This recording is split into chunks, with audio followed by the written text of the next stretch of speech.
নম্বর পুরস্কারটা স্বয়ং আল্লাহ ওই মানুষকে ভালোবাসবে। 2 নম্বর যারা আল্লাহকে ভয় করে গুনাহ ছেড়ে দিবে তাকে আল্লাহ জান্নাতুল মাওয়া দান করবে।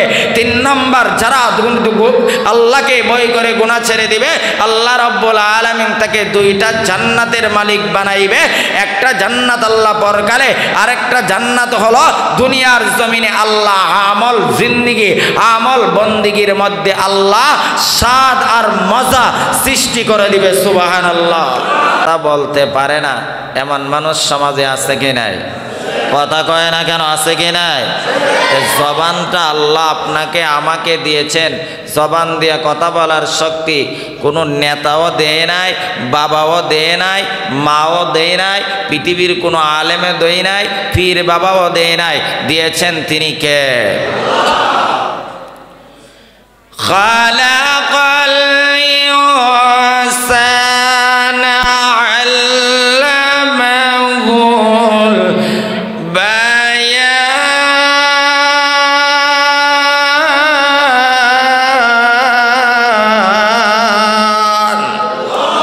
আর আসতে বলেন আল্লাহু আকবার।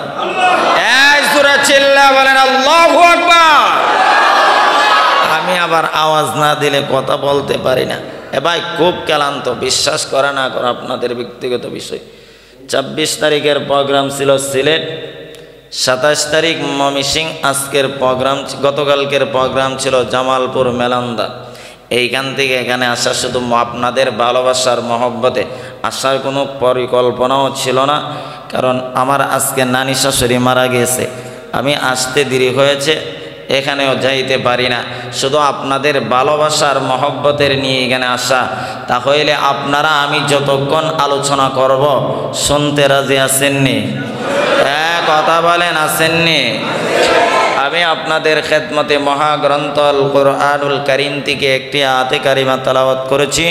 আপনার নবী আমার নবী দু জাহানের বাদশা নবীর অসংখ্য অগণিত হাদিসের ভান্ডার থেকে এক টুকরা হাদিস পাঠ করেছি। আল্লাহ রাব্বুল আলামিন যদি আমাকে তৌফিক দান করে আয়াত এবং হাদিসকে সামনে রেখে কিছু কথা বলার আশা রাখি। ওমা তৌফিকি ইল্লা বিল্লাহ। তেলাওয়াতকৃত আয়াতের ভিতরে আল্লাহ পৃথিবীর ঈমানদারদেরকে 2টা শর্ত দিয়েছেন, 2টা নিয়ম দিয়েছেন। 2টা শর্ত যদি দুইটা শর্ত যদি পৃথিবীর মানুষ মানতে পারে আল্লাহ রাব্বুল আলামিন পুরস্কার দিবে অনেকগুলা। সুবহানাল্লাহ বলেন। 1 নম্বর শর্ত হলো ইত্তাকুল্লাহ, আল্লাহকে ভয় করতে হবে। 2 নম্বর ওয়াকুলু কাওলান সাদীদা, সদা সর্বদা সর্বহালতে সর্ব অবস্থায় সত্য কথা বলতে হবে। নির্দেশ দিয়েছেন তিনি কে? ভাই জবানটা খুলে মালিককে ডাক দেন না কে? ইয়া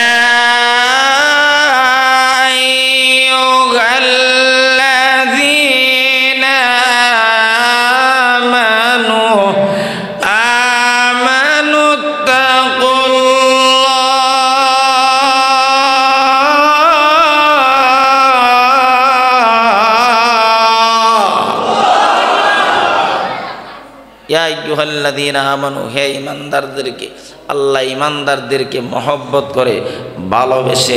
অন্য আয়াত আছে আইয়ুহান নাস, এ মানুষ সকল। যেমনভাবে একটা বাবা তার সন্তানকে বলল আব্বু তুমি এই দিকে আসো, আবার ওই বাবা ওই বলল এই ছেলে তুই এইদিকে আস। দুটোটা কথা কিন্তু এক, কিন্তু ধরন ভিন্ন। একটা হলো মহব্বতের সাথে বলছে সন্তান আব্বু তুমি এই দিকে আসো, আরেকটা বলছে এই তুই দিকে আস। দুটোটার মধ্যে ব্যবধান আসেনি। কিন্তু আল্লাহ রাব্বুল আলামিনও আমাদেরকে দমক দিয়ে নয়, মায়ার নজরে মহব্বতের নজরে আপনাকে আমাকে ডাক দিয়েছেন। একবার জোরে বলা যাবে কি সুবহানাল্লাহ? যতক্ষণ সুবহানাল্লাহ বলবো আপনি আমার দ্বারা সুবহানাল্লাহ বললে লাভ হবে না ক্ষতি হবে? আমরা যারা আছি এই জায়গাতে এদিকে আসেন, এখানে অনেক খালি জায়গা আছে। মুরব্বীরা একটু সামনে আসেন, পিছনের বাইরে একটু সামনে আসেন। আসেন মুরব্বীরা একটু সামনে আসেন না, সামনে আসেন। মাহফিল প্রতিদিন হয় না, বছরে একবার। হতে পারে আজকের মাহফিলটা আপনি আমার জীবনের শেষ মাহফিল, হতে পারে কি পারে না? না, হাসননগরের মানুষ মনে হয় আজরাইলের সাথে সাক্ষাৎ হইতো না। সামনের জায়গাটা পূরণ করেন, সামনে আসেন, পরিবেশ সুন্দর করেন, বসারও তো একটা নিয়ম আছে।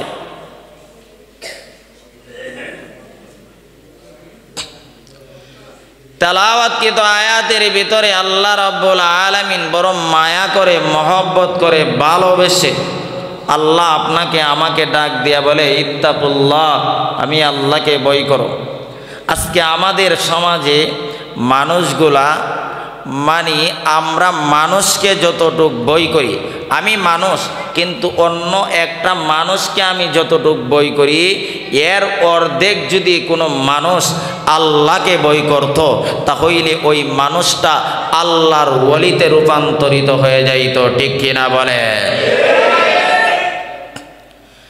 কোরআনুল কারীমের ভিতরে আল্লাহ রাব্বুল আলামিন আকাশটাকে সাজাইছেন তারকা দ্বারা, আর পবিত্র কোরআনটাকে আল্লাহ ইত্তাকুল্লাহ, তাকওয়া দ্বারা আল্লাহ রাব্বুল আলামিন পুরা কোরআনটাকে সাজাইছেন। সুবহানাল্লাহ। সুবহানাল্লাহ যে আমরা বলি, এই সুবহানাল্লাহ আমাদের বলার দ্বারা আমাদের লাভ না ক্ষতি? কথা বলতে হবে, লাভ না ক্ষতি? যেমন আজকে হাসননগরের মসজিদে বসে আমরা আল্লাহর পবিত্রতা বর্ণনা করতেছি। হাসননগর নয়, তামাম পৃথিবীর শুরু থেকে কিয়ামত পর্যন্ত মানুষ যদি আল্লাহকে পবিত্রতা বর্ণনা করে, তাও আল্লাহ পবিত্র, না করলেও আল্লাহ পবিত্র। আল্লাহর কোনো লয় নাই, আল্লাহর কোনো ক্ষয় নাই। আমরা বললে, সুবহানাল্লাহ বললে, আল্লাহ এত বড় ছিল এতটুক বড় হয়ে যাবে, নাউজুবিল্লাহ। আল্লাহর শান, আল্লাহর শানিয়ে জাগাতেই থাকবে। কিন্তু সুবহানাল্লাহ বলার দ্বারা কেমন লাভ? আমরা আল্লাহর পবিত্রতা বর্ণনা করি, এখানে বসে আপনি মনে করিয়েন না আমার আল্লাহ এমনিতেই বসা আছে। আল্লাহ বলেন, ফাজকুরুনি আযকুরুকুম, আমি আল্লাহকে স্মরণ করবা, আমি আল্লাহ তোমাদেরকে স্মরণ করব। আমরা এখানে বসে আল্লাহকে স্মরণ করতেছি, আমার আল্লাহ আরশে মুআল্লার মধ্যে ফেরেশতাদের এক জামাত নিয়ে আমার আল্লাহ বলতেছে, ও ফেরেশতারা, হাসননগরের মুসলমানেরা, আমি আল্লাহকে দেখে নাই, জান্নাত জাহান্নাম দেখে নাই, তারপর আমি আল্লাহর পবিত্রতা বর্ণনা করতেছে, তোমরা সাক্ষী থাকো, আমি আল্লাহ হাসননগরের মুসলমানের জিন্দেগীর গুনাহ থেকে আমি আল্লাহ পবিত্র করে দিলাম। এর চাইতে বড় সুসংবাদ আপনি আমার জন্য আর কিছু হতে পারে? বলেন না কেন পারে? তাহলে সুবহানাল্লাহ জোরে বলবেন। নেতার একটা চার রুটি পাইয়া গলার মালিকের দেওয়া শক্তি নেতাকে খুশির করার জন্য ব্যয় করতে পারো। যে মালিক দিয়েছে ওই মালিককে মালিকের শক্তি ব্যয় করে মালিককে যদি ডাক দাও, আল্লাহর কসম করে বলতে পারি, মালিক যদি তোমার আমার প্রতি খুশি হয়ে যায়, দুনিয়াও সফল হয়ে যাবে, পরকালও সফল হয়ে যাবে। আর মালিক যদি তোমার আমার প্রতি অসন্তুষ্ট হয়ে যায়, খাসিরাত দুনিয়া ওয়াল আখিরা, দুনিয়াও বরবাদ, পরকালও বরবাদ হয়ে যাবে। তাহলে আল্লাহ রাব্বুল আলামিন বলেন, কোরআনুল কারীমটাকে তাকওয়ার শব্দ দ্বারা সাজায় আছে। যেমন আল্লাহ রাব্বুল আলামিন বলেন, ওয়াতাকু ইয়াওমা তুরজাউনা ফীহি ইলাল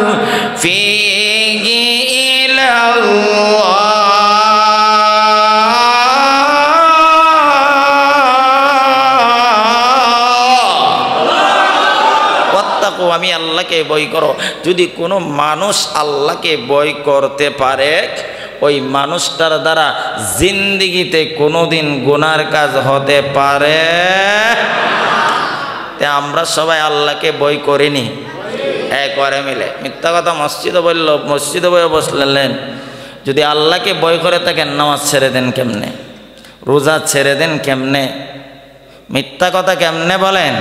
আল্লাহর বিরুদ্ধে অবস্থান নেন, আল্লাহর হুকুম মানেন না। বাংলাদেশের না, পৃথিবীর মানুষ নেতার হুকুম যতটুক মানে, পীর বাবার হুকুম যতটুক মানে, এর বিন্দু পরিমাণ যদি আল্লাহর হুকুম মানত, মানুষটা আল্লাহর বন্ধু হয়ে যাইত। সুবহানাল্লাহ বলে। আমরা আল্লাহর বন্ধু হতে চাই কি চাই না? আল্লাহ বলেন যারা ইত্তাকুল্লাহ আমি আল্লাহকে ভয় করবে তাদেরকে আমি আল্লাহ বন্ধু বলে ঘোষণা দিলাম। এত আস্তে বললেন কেন সুবহানাল্লাহ? দেখেন আল্লাহর বন্ধু হতে পারলে দুনিয়াতেও লাভ পরকালেও লাভ।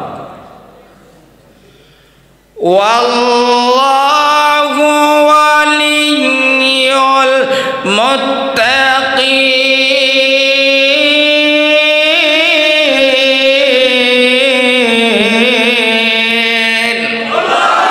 আল্লাহ বলেন মুত্তাকি যারা দুনিয়ার জমিনে আমি আল্লাহকে ভয় করে চলাফেরা করবে ওই সমস্ত মানুষ হলো আমি আল্লাহর বন্ধু। সুবহানাল্লাহ। তাহলে আয়াতি কারীমার ভিতরে আল্লাহ রাব্বুল আলামিন বলেন ইত্তাকুল্লাহ আমি আল্লাহকে ভয় করা। আয়াতের ব্যাখ্যায় তাফসীরের কিতাবের ভিতরে উল্লেখ করা হয়েছে আল্লাহকে ভয় করা মানে তরকুল মাআসি। আল্লাহকে ভয় করা মানে হলো দুনিয়ার সকল গুনাহ ছেড়ে দেওয়া। 2 নম্বর আল্লাহকে ভয় করা মানে ফিআলুল খায়রাত, যত ভালো কাজ আছে যত নেকের কাজ আছে সবগুলা করা মানে হলো আল্লাহকে ভয় করা। সুবহানাল্লাহ জোরে বলে। এখন আমরা আল্লাহকে কতটুকু ভয় করতেছি? গুনাহ তো সবাই করতেছি। আপনি আমার জিন্দেগিতে গুনার অভাব নাই, গুনার অভাব নাই, গুনার অভাব নাই, নেকের বড় অভাব। মুসলমান একটু নিজেকে পরিবর্তন করার চেষ্টা করেন, চিন্তা করেন। যারা আল্লাহকে ভয় করবে আল্লাহ রাব্বুল আলামিন তাদেরকে জান্নাতুল মাওয়া দান করবে। সুবহানাল্লাহ। ওয়া মান খাফা মাকামা রাব্বিহি ওয়া নাহান নাফসা আনিল হাওয়া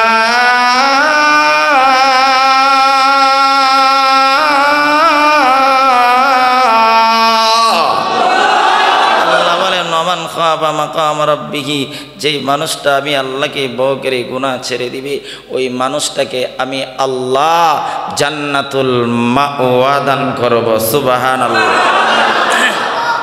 সূরা রহমানের আয়াতে আল্লাহ বলেন যারা আমি আল্লাহকে ভয় করে গুনাহ ছেড়ে দিবে তাদেরকে আমি আল্লাহ 2টা জান্নাতের মালিক বানায়া দিব। সুবহানাল্লাহ। চিল্লায়া বলেন সুবহানাল্লাহ। ওয়ালিমান খাফা মাকামা রাব্বিহি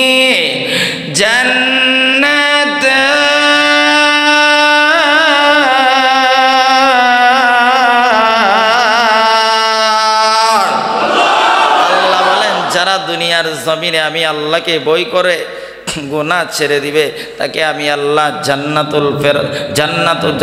2টা জান্নাত দিব। 2টা জান্নাত কিভাবে? তাফসীরের কিতাবের মধ্যে বলেন আল্লাহ একটা জান্নাত দিবে আর দুনিয়ার মধ্যে আমলের মধ্যে ইবাদতের মধ্যে আল্লাহ মজা তৈরি করে দিবেন। সুবহানাল্লাহ। ইবাদত করবে আর মজা লাগবে, ইবাদত করবে আর মজা লাগবে, ইবাদত করবে আর মজা লাগবে। আপনি আমার ইবাদতে মজা নাই, গুনার মধ্যে আপনি আমি মজা পাই, গুনার মধ্যে আমি মজা পাই, কারণ আপনি আমি ইবাদত সঠিকভাবে করতে পারি না। আল্লাহকে ভয় করে যদি ইবাদত বندگی করতাম, আল্লাহকে ভয় করে যদি যুব সমাজ গুনাহ ছেড়ে দিত তাহলে আল্লাহ রাব্বুল আলামিন বলেন 1 নম্বর পুরস্কারটা স্বয়ং আল্লাহ ওই মানুষকে ভালোবাসবে। 2 নম্বর যারা আল্লাহকে ভয় করে গুনাহ ছেড়ে দিবে তাকে আল্লাহ জান্নাতুল মাওয়া দান করবে। 3 নম্বর যারা আল্লাহকে ভয় করে গুনাহ ছেড়ে দিবে আল্লাহ রাব্বুল আলামিন তাকে 2টা জান্নাতের মালিক বানাইবে। একটা জান্নাত আল্লাহ পরকালে, আরেকটা জান্নাত হলো দুনিয়ার জমিনে আল্লাহ আমল জিন্দেগি আমল বন্দেগীর মধ্যে আল্লাহ স্বাদ আর মজা সৃষ্টি করে দিবে। সুবহানাল্লাহ। ইবাদত করবে আর মজা লাগবে, ইবাদত করবে আর মজা লাগবে। আপনি আমি সব। হ্যাঁ যুব সমাজ, তুমি মনে করো গুনাহ করো, তুমি যখন গুনাহ করো মনে করো গুনাহ কেউ দুনিয়ার মানুষের চৌকে পাকিয়ে দেওয়া যায়। যুবক অন্য পাশের রুমে ঘুমায়, মা ওই রুমে, বাবা ওই রুমে, যুবক লেপের নিচে মোবাইলটা নিয়ে আকাম আর কুকাম বেহায়াপনা কুলঙ্গ নারীর ছবিগুলা দেখে তুমি মনে করো তো দুনিয়ার সকলের চৌকে পাকিয়ে দেওয়া যাইতে পারে, দুনিয়ার মানুষের চৌকে পাকিয়ে দেওয়া যায়, কিন্তু আমার আল্লাহ রব্বুল আলামিনকে পাকিয়ে দেওয়া যায় না। ঠিক কিনা জোরে বলেন?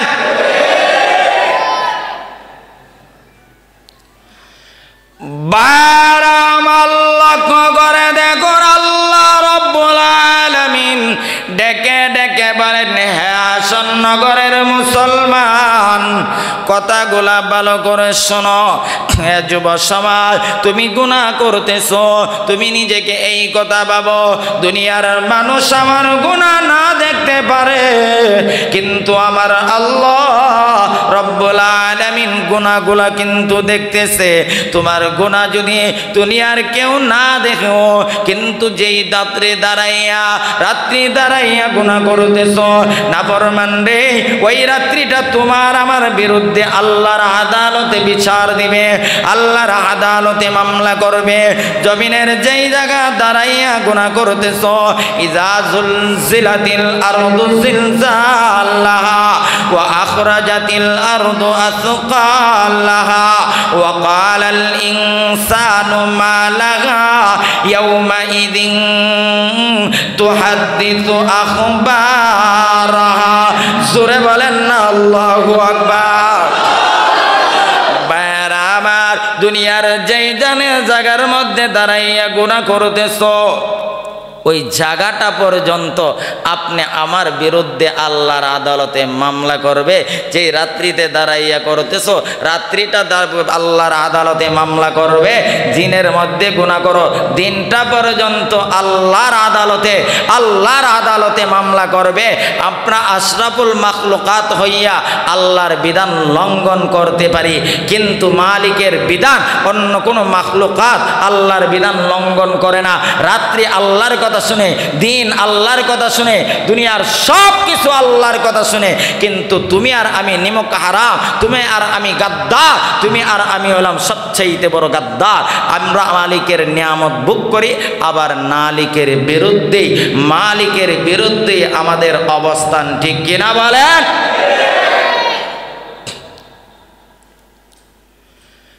বারাম আল্লাহ করে দেখুন, যুবক ভালো করে কথাগুলা শোনো। যেই সমরাত্রি গভীর রজনীতে তুমি দুনিয়ার মানুষের চৌকে গুনাহ পাকি দিয়ে লেপের নিচে যখন তুমি উলঙ্গ বেহায়াপনা নারীগুলার ছবি দেখো রে, হ্যাঁ যুবক তুমি মনে করতেছো ওই সময় যদি তোমার কাছে মালাকুল মউত আজরাইল হাজির হয়ে যায় রে, অবস্থাটা কেমন হবে? আমাদের যুবকরা তো মনে করে না আইসি দুনিয়াতে খালি মরতাম না, আমরা খালি দুনিয়াতে আইসি এখনই মরে যাব। কত যুবকের লাশ গাড়ির চাকার নিচে পড়ে থাকে, কত যুবকের লাশ নদীতে ভেসে যায়, কত যুবক ঘুমাইছে সুস্থ অবস্থায়, সকালে ঘুম থেকে তাকে মরা লাশ করে বাহির করতে হয়। এমন ঘটনা আছে কি নাই? হ্যাঁ, হাসননগরের মানুষ আছে কি নাই? তাহলে নিজেকে আবার তুমি ঘুমটা একটা মরণ, মৃত্যু হতে পারে। সকালে তোমার লাশ হয়ে ঘুমের গর্তে বাহির হতে পারো। এই জন্য নিজেকে ভয় করার দরকার আছে কি নাই? হ্যাঁ, কথা বলেন না ভাই, আছে কি নাই?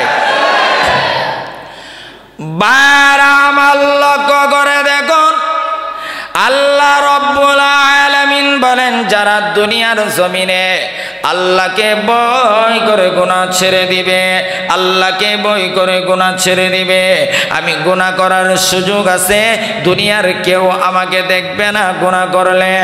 এ যুবক, এবার তুমি নিজেকে চিন্তা করে না, তুমি তোমার প্রেমিকার সাথে আকাম কুকাম করার সুযোগ আছে, কিন্তু দুনিয়ার কেউ দেখবে না রে যুবক, কিন্তু আমার আল্লাহ দেখে কি দেখে না? কথা কয় না কেন? দেখে কি দেখে না? فأينما تولوا فثم وجه الله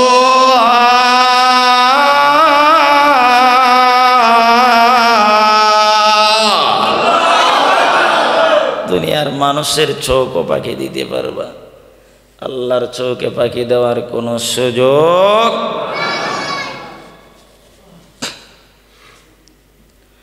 বারবার এই জন্য আল্লাহ রব্বুল আলামিন বলেন ইত্তাকুল্লাহ, এ বান্দা আমি আল্লাহকে ভয় কর,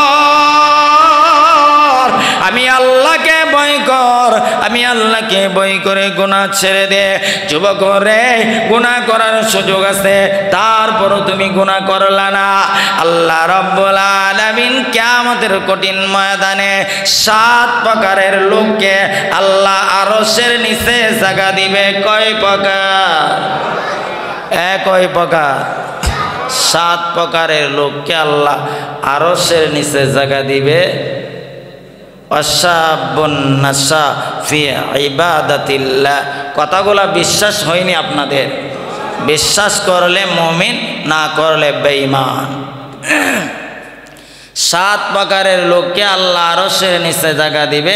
2 নম্বর হলো ওই সমস্ত যুবক যারা যৌবনকালে সকল ধরনের আকাম কুকাম গুনাহ করার শক্তি ছিল, তারপরও আল্লাহকে ভয় করে গুনাহ করে নাই। ওই সমস্ত যুবকরা দুনিয়ার যৌবনকালে ইবাদত বন্দেগী করেছে।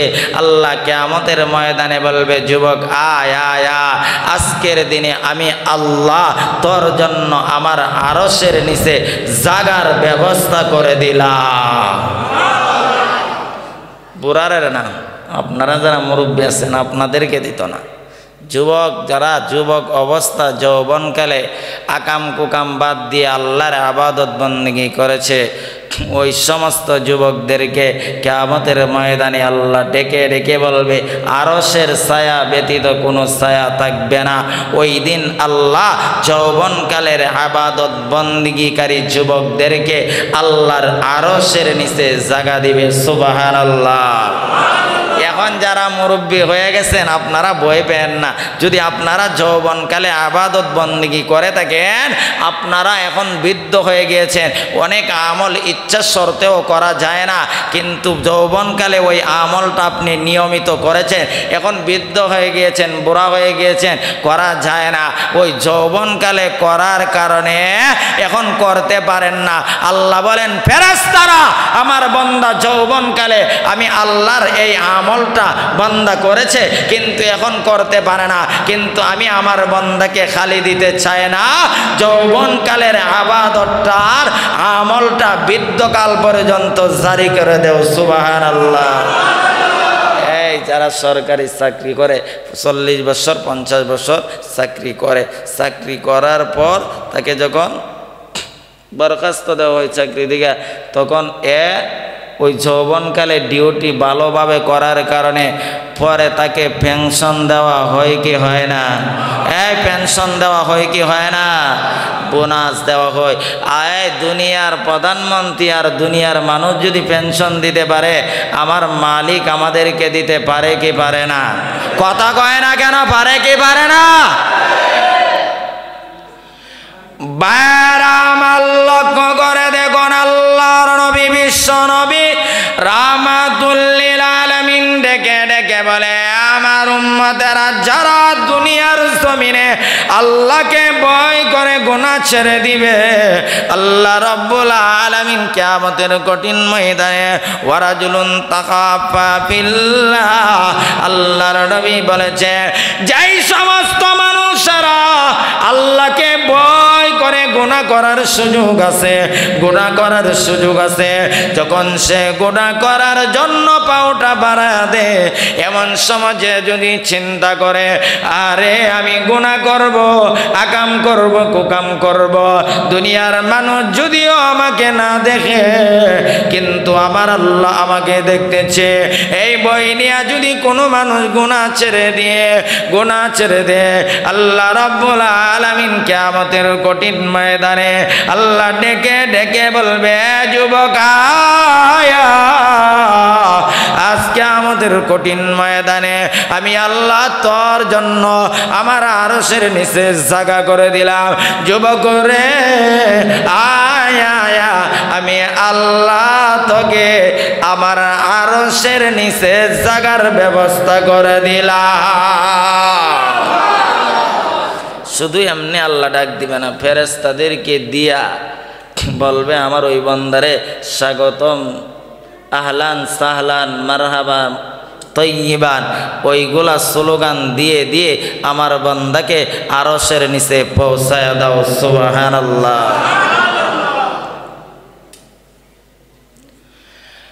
বারাম আল্লাহ করে দেখুন, আল্লাহ রব্বুল আলামিন ডেকে ডেকে বলে, এ পৃথিবীর মানুষরা, তোমরা যদি আমি আল্লাহকে ভয় করতে পারো তাহলে আমি আল্লাহ একটা পুরস্কার দিব।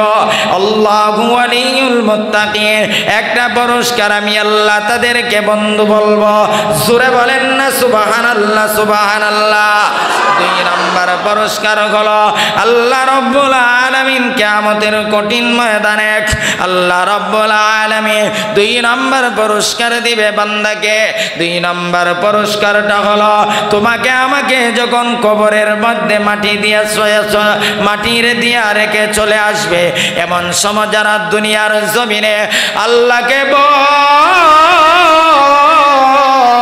করে দুনিয়ার জমিনে চলাফেরা করেছে, এমন সময় আল্লাহ রব্বুল আলামিনের পক্ষ থেকে ফেরেশতারা ডেকে ডেকে বলবে, এ আল্লাহর বান্দা, এ আল্লাহর বান্দি, তোমার কোনো ভয় নাই, তোমার কোনো চিন্তা নাই। ওয়া আবশিরু বিল জান্নাহ। জোরে বলেন না সুবহানাল্লাহ। তিন নম্বর পুরস্কার হলো কিয়ামতের কঠিন ময়দানে আল্লাহ রব্বুল আলামিন ডেকে ডেকে বলবে, এ বান্দা, আমি আল্লাহকে ভয় করে দুনিয়ার জমিনের মজা গুনার মজা ছেড়ে দিয়েছিলে, বান্দারে দুনিয়ার মজা ছেড়ে দেওয়ার কারণে আমি আল্লাহ তোকে আজকে জান্নাতের মেহমান বানায়া দিব। জোরে বলেন না সুবহানাল্লাহ, সুবহানাল্লাহ। হাসনগরের মুসলমান, তাহলে আল্লাহকে ভয় করার দরকার আছে কিনা? আর জোরে বলেন না আছে কিনা? আল্লাহকে ভয় করা মানে আল্লাহর বিধানগুলা মানা। ইত্তাকুল্লাহ, আল্লাহকে ভয় করো। ভাইয়েরা আমার, আল্লাহকে কেমন ভাবে ভয় করতে হবে? তুমি আল্লাহকে প্রত্যেকটা ক্ষেত্রে প্রত্যেকটা সেক্টরে আল্লাহকে ভয় করতে হবে।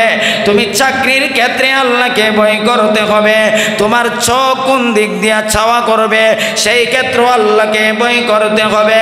জবানের ক্ষেত্রে ভয় করতে হবে আল্লাহকে, কথা বলতে আল্লাহকে ভয় করতে হবে। চাকরির ক্ষেত্রে আল্লাহকে ভয় করতে হবে। ব্যবসা বাণিজ্যের ক্ষেত্রে আল্লাহকে ভয় করতে হবে। আমরা ব্যবসা বাণিজ্যের ক্ষেত্রে তো আল্লাহর ভয় বিন্দু পরিমাণ নাই। অথচ রসুল বলেন আত্তাজিরুস সুদুকুল আমিন মান নাবিয়্যিন। রসুল বলেন যারা সত্যিকার অর্থে ব্যবসায়ী, যেই ব্যবসা এই নবীরা ব্যবসা করছে কি করে নাই? কথা কয় না, করছে কি করে নাই? নবী প্রত্যেকটা কাজ উম্মতকে নিজে করে শিক্ষা দিয়েছে। আমার নবী পর্যন্ত আল্লাহর পরে যার মর্যাদা, ওই নবী হইয়াও মাঠের মধ্যে উট রাখছে। সুবহানাল্লাহ বলেন না কেন? সব কাজ নবী করে গেছেন। অথচ রসুল বলেন আত্তাজিরুস সুদুকুল আমিন, যারা সত্যিকার অর্থে ব্যবসায়িক হবে তাদের হাসর হবে নবীদের সাথে। সুবহানাল্লাহ আসেনিও? তাহলে যেই ব্যবসা করলে নবীর সাথে জান্নাতে যাওয়া যাবে এমন ব্যবসা করতে আমরা রাজি আছি কি না?